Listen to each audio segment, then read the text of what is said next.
Salut tout le monde, c'est Dark Movies et on se retrouve aujourd'hui pour une nouvelle vidéo sur ma chaîne. D'abord je m'excuse parce que ça fait 2 semaines que j'ai rien posté du tout.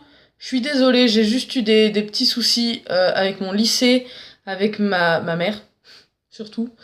Et puis, enfin voilà, des petits problèmes familiaux. Et puis j'avais pas mal de boulot aussi, donc disons que c'était un petit peu compliqué de tourner quelque chose dans le week-end et de vous le poster. J'ai pas eu trop de temps.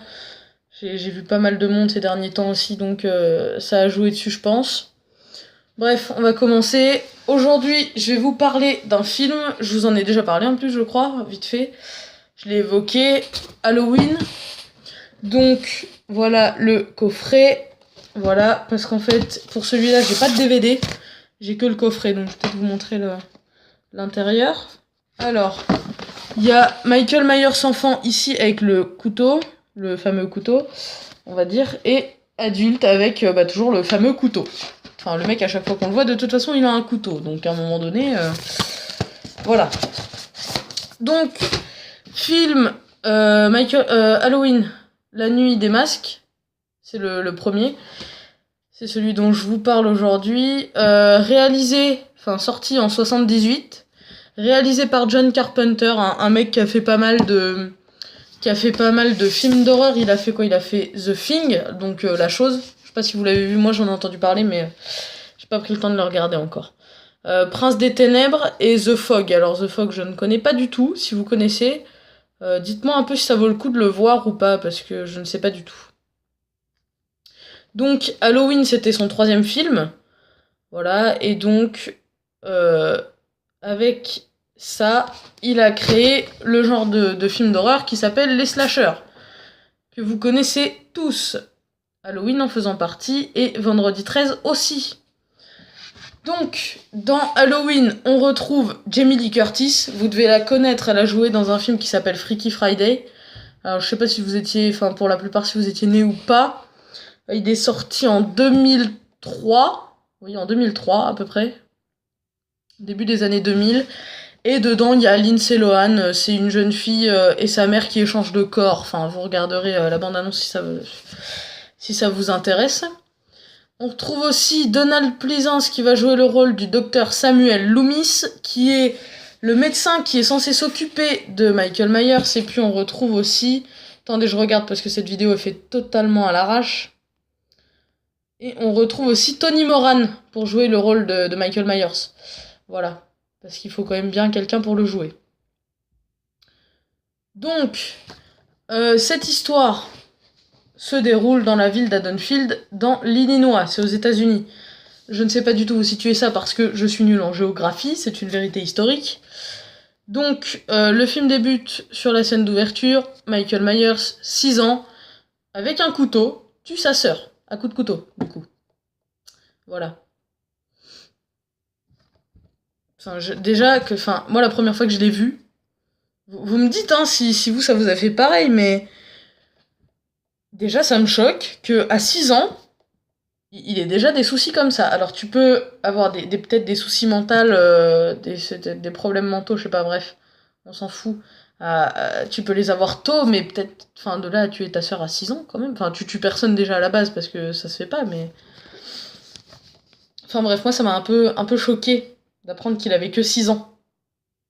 Enfin, 6 ans, 25 ans ou 70, tu vois, tu tues personne, mais le mec à 6 ans quand même, il a tué quelqu'un, quoi. Enfin, moi je sais pas... Déjà, instinct de survie, dans la scène, déjà, sa sœur, elle avait qu'à fermer la porte à clé, déjà. Parce qu'elle était avec son gars, il me semble, donc... Enfin, je sais pas, déjà tu fermes la porte, c'est même pas une question d'instinct de survie, c'est une question d'intimité, tout simplement.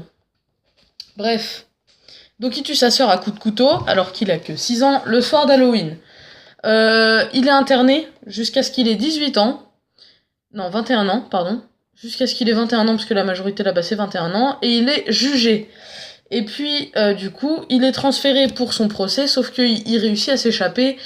Et il va à Haddonfield pour tuer tout le monde, finalement. Donc...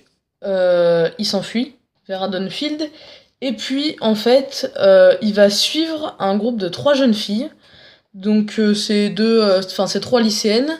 Et une d'entre elles, c'est Laurie Strode, donc qui est jouée par Jamie Lee Curtis. Et en fait, elle est de la famille de Michael Myers. Donc c'est pour ça qu'en fait, il va la poursuivre et il va essayer de la tuer, tout simplement.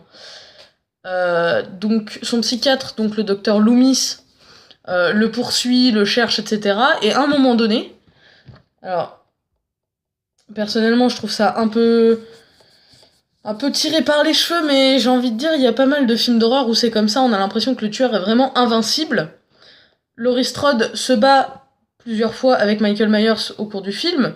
Elle le blesse plusieurs fois, alors pas forcément, avec des blessures plus ou moins importantes. Et à un moment donné, Michael Myers essaye d'étrangler Laurie Strode. Son psychiatre arrive. Il tire 6 balles sur Michael Myers, 6 hein, dans le buste à peu près. Donc il me semble qu'elles sont à peu près entre là et là, donc c'est quand même assez serré. Il s'en prend 6 quand même, hein, et il avait pas de gilet pare-balles parce qu'il avait récupéré ses vêtements et ses chaussures sur un dépanneur qu'il avait plutôt assassiné avant de venir à Haddonfield. Il s'est pris 6 balles. Il est tombé d'une des fenêtres, enfin du balcon d'une des fenêtres qui est au premier ou deuxième étage de la maison, je sais plus. Et il est quand même vivant après ça, sachant qu'il s'est déjà fait blesser avant. Sachant qu'il n'avait pas de gilet pare-balles. Pareil, alors je suis désolée, je vous spoil un peu, hein, mais là, je suis désolée, il y a une incohérence. Dans le 2, donc c'est la suite, c'est juste ce qui se passe après le premier en fait, on reprend là où on en était. Le docteur Samuel Loomis emmène Laurie Strode à l'hôpital, et à un moment donné, Michael Myers brûle, littéralement, il brûle avec le docteur Loomis. Alors il me semble que le docteur il s'en sort, mais Michael Myers il s'est pris l'explosion dans la gueule, sachant que techniquement, quelques heures avant, il venait de se prendre 6 balles dans le corps alors qu'il avait aucun gilet pare-balles et il était tombé d'une fenêtre. Où est la cohérence là-dedans ? C'est pas cohérent. Je sais pas, dites-moi ce que vous en pensez, mais moi personnellement, je trouve ça pas cohérent, mais alors pas du tout. Tu te prends pas 6 balles, tu tombes pas d'une fenêtre, sachant que t'es blessé avant, parce qu'il me semble qu'elle lui fait une entaille au bras, je crois. Ou c'est dans un autre film, je sais plus. Sachant que le mec il brûle encore après et qu'il est passé à travers une porte en verre, il est encore en vie. Il y a peut-être un souci quand même, hein. Parce que... Enfin, je sais pas, on peut être résistant à beaucoup de choses dans la vie, mais de là à être résistant à 6 balles, une chute de fenêtre et une brûlure au je sais combienième de degré, là, c'est un peu du foutage de gueule quand même. Il y a des limites. C'est le point qui m'a vraiment le plus choqué de ce film. Après, le film était très bien quand même, hein. Il y a pas de souci, moi c'est juste ça qui m'a choqué. Le mec, il est limite invincible en fait. C'est Terminator le bordel. C'est le truc que tu ne tueras jamais. Mais alors jamais. C'est incroyable.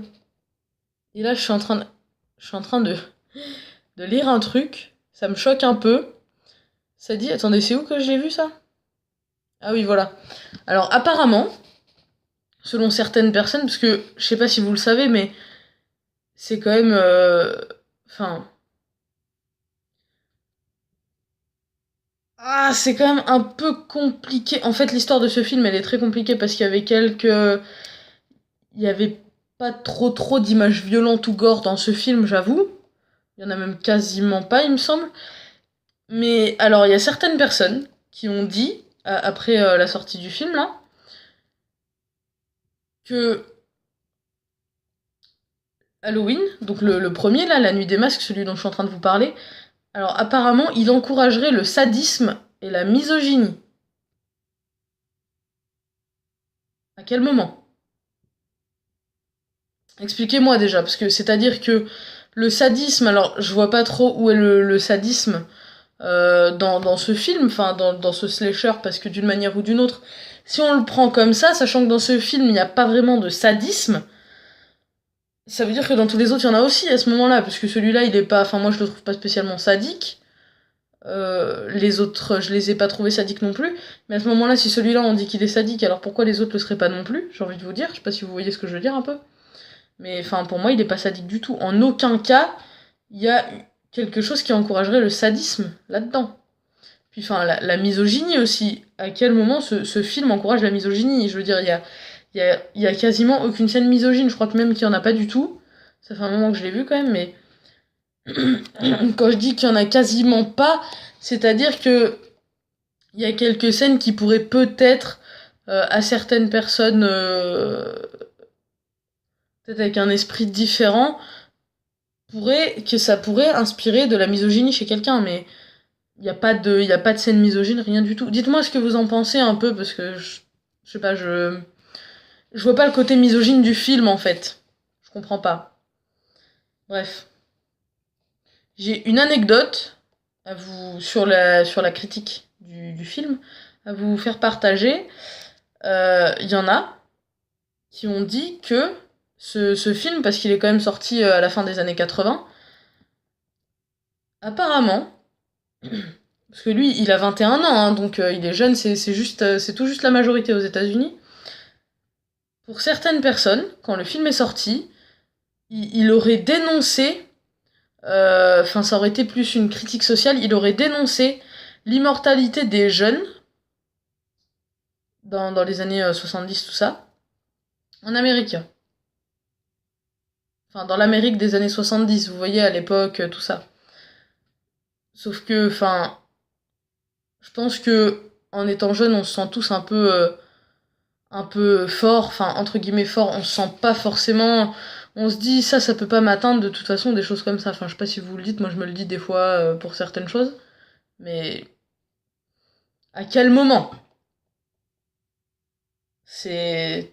Je vois pas en quoi ça critiquerait le fait que les jeunes se pensent immortels. Alors oui, il semble immortel. Le tueur semble immortel, comme à peu près les tueurs dans chaque film d'horreur où il y a des suites, comme par exemple Freddy. Mais moi, en aucun cas, je pense. Enfin, en aucun cas, j'y vois une critique sociale de ce fait-là, en fait. C'est pour ça que je comprends pas trop. Dites-moi ce que vous en pensez un peu. Et puis, je voulais vous dire une dernière chose, et j'ai complètement oublié ce que c'est. Ah oui, je sais pas si vous l'avez vu. Moi, en tout cas, je l'ai pas vu. Euh, enfin, j'en ai entendu parler, j'ai vu la bande-annonce vite fait, mais je l'ai pas encore regardé. Il y a un remake de Halloween qui est sorti en 2007 par Rob Zombie, il me semble. Oui, c'est ça, Rob Zombie. Et ça, apparemment, ça relaterait la jeunesse de Michael Myers. C'est-à-dire qu'elle est beaucoup plus développée. Donc, apparemment, de ce que j'ai vu, donc c'est quand même assez développé, mais il y a certains éléments originaux qui ont, je sais pas, qui ont été peut-être pas changés, mais enfin, il y a eu une approche différente et on dirait que ça attire un peu le personnage principal vers une autre voie, en fait, de ce que j'ai vu, en tout cas. Donc si vous l'avez vu, bah, dites-moi un peu ce que vous en pensez, je vais essayer de le regarder vite fait. Et puis, il me semble que c'est tout ce que je voulais vous dire. Personnellement, moi j'ai aimé le film. Il était très très bien, il y a quand même pas mal de stress, d'angoisse, tout ça. Et puis, bon, à part le fait qu'ils se prennent 6 balles et qu'ils passent par une fenêtre, tout est bien. Franchement, tout est bien. Donc, si vous aimez, enfin, si vous avez aimé le sujet, lâchez un petit pouce bleu en bas de la vidéo, ça fait toujours plaisir. Et puis, bah écoutez, mettez en commentaire ce que vous pensez là de cette théorie sur le sadisme et la misogynie dans le film, parce que franchement, je ne le comprends pas. Et puis, on se retrouve bientôt pour une nouvelle vidéo sur ma chaîne. Passez un bon week-end. J'espère que tout ira bien pour vous et je vous dis à la prochaine.